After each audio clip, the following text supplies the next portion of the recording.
Hello everyone. Today we learn about matter which is the topic of chemistry. आज हम matter के बारे में पढ़ेंगे जो केमिस्ट्री का टॉपिक होता है हमारा. एक्चुअली फर्स्ट चैप्टर ही होता है देखा जाए तो मैटर क्या होता है. मैटर कोई भी वो चीज़ जिसका अपना मास होता है और जो स्पेस ऑक्यूपाई करती है उसको मैटर बोलते हैं. मैटर को हम टच भी कर सकते हैं, देख भी सकते हैं, है ना. मैटर जो है वो स्मॉल बिल्डिंग ब्लॉक से बनी होती है जिसको एटम्स बोला जाता है. तो मैटर क्या होता है, जिस चीज़ को हम टच कर सकते हैं और जिसका अपना मास होता है और जो स्पेस ऑक्यूपाई करती है उसको हम मैटर बोलते हैं.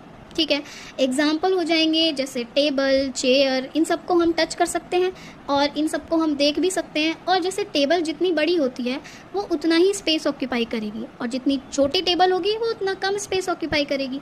तो ये सारी चीज़ें मैटर होती हैं. अब इसमें ना एक और एग्जाम्पल आता है जो आप लोगों ने भी पढ़ा होगा कि एयर भी मैटर होती है. अब यहाँ से एक क्वेश्चन अराइज होता है कि भाई एयर कैसे मैटर हो सकती है, उसको तो हम देख भी नहीं सकते और वो तो हम उसको टच भी नहीं कर सकते, तो वो कैसे मैटर हो जाती है. तो उसका एक एग्जांपल मैं तुम लोगों को बताती हूँ. एक आप बलून लो, उसमें आप एयर को फिल करो, हवा को भरो उसके अंदर, तो आप देखोगे कि एयर जो है वो उसके अंदर जाने लगेगी और जो बलून है उसकी शेप चेंज होने लगेगी. पहले जो बलून सिकुड़ा हुआ सा दिख रहा था वो अब तुम्हें फूला हुआ दिखाई देगा. तो कहने का क्या मतलब है कि एयर भी तो अपना स्पेस ऑक्यूपाई कर रही है क्योंकि बलून की शेप चेंज हो रही है. जितना छोटा बलून होगा उतनी कम एयर उसके अंदर आएगी और जितना बड़ा बलून होगा उतनी ज़्यादा उसके अंदर एयर आएगी. तो एयर भी हमारी मैटर होती है क्योंकि वो भी अपना एक स्पेस ऑक्यूपाई करती है और फील तो हम कर ही सकते हैं एयर को.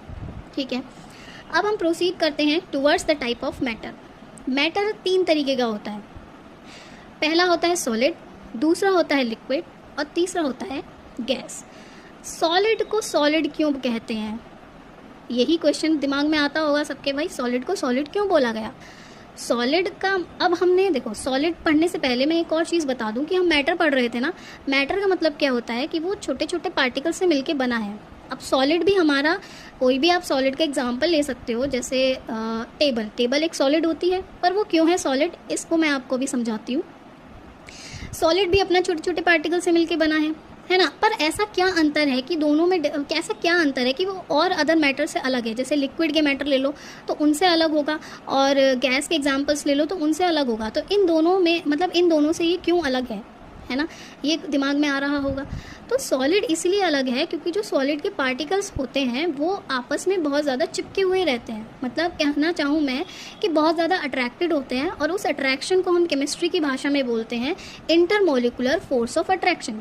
ठीक है, और उनके जितना ज़्यादा इंटरमोलिकुलर फोर्स ऑफ अट्रैक्शन होगा उतना कम उनके बीच में